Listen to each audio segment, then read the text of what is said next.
ABC ન્યૂઝમાં આપનું સ્વાગત છે। અખબારી અહેવાલ મુજબ ગુજરાતમાં કાયદો અને વ્યવસ્થાની સ્થિતિ વચ્ચે બાળકો ગુમ થવા મામલે ચિંતાજનક અહેવાલો સામે આવ્યા છે।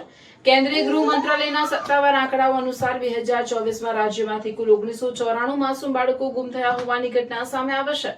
આ આંકડાએ પોલીસ તંત્ર અને બાળ સુરક્ષા એજન્સીઓની ચિંતા વધારી છે। ગુજરાતમાં કાયદો અને વ્યવસ્થાની સ્થિતિ વચ્ચે બાળકો ગુમ થવા મામલે ચિંતાજનક અહેવાલ સામે આવ્યો છે। દરેક મા બાપ માટે આ અહેવાલ ખૂબ ચિંતાજનક છે। આ સ્ટોરીને જાણ્યા પછી તમારા વાલસોયા બાળકોને એકલા મૂકતા પહેલા 100 વાર વિચાર કરવો। શું છે સમગ્ર મુદ્દો સમજીએ છીએ। એક વર્ષમાં 1994 બાળકો ગુમ થયેલ અને 1429ને શોધવામાં પોલીસને સફળતા મળી, પણ સૌથી વધુ ચિંતાજનક બાબત એ છે કે વર્ષ 2024માં ગુમ થયેલા બાળકોમાંથી 566 બાળકોનો સુધી કોઈ અતોપત્તો લાગ્યો નથી। આ માસૂમ કઈ સ્થિતિમાં છે અને ક્યાં છે તે અંગે પોલીસ પાસે કોઈ ચોક્કસ કડી નથી। લાપતા બાળકોના પરિવારજનો આજે પણ પોતાના કાળજાના કટકાની આતુરતાથી રાહ જોઈને બેઠા છે। માનવ તસ્કરી અને અન્ય ગુનાહિત રેકેટની આ શંકાઓને પગલે પરિવારો ચિંતાતુર છે। બીજી તરફ ગુજરાત પોલીસ ઓપરેશન મિલાપના માધ્યમથી ગુમ થયેલા બાળકોમાંથી 1429 માસૂમોને શોધી કાઢ્યા છે।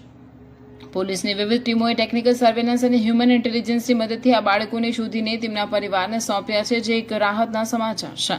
566 બાળકો બાકી છે। તેમના માટે સ્પેશિયલ ટાસ્ક ફોર્સ બનાવીને તપાસ તેજ કરવામાં આવે તેવી માંગ ઉઠી છે। તજજ્ઞોના મતે રેલવે સ્ટેશન, બસ સ્ટેશન અને ધાર્મિક સ્થળો પર સીસીટીવી નેટવર્ક મજબૂત કરીને આવા બનાવને અટકાવી શકાય છે। આશા રાખીએ કે ગુજરાત પોલીસને આવા બાળકોને શોધવા માટે સારી સફળતા મળે અને ગુમ થયેલા બાળકોના વાલીઓને પોતાના બાળકો જલ્દીથી મળે અને ઘરમાં ખુશીનું વાતાવરણ પ્રસરે। બસ એ આશા સાથે ફરી મળીશું। ત્યાં સુધી રજા આપશો।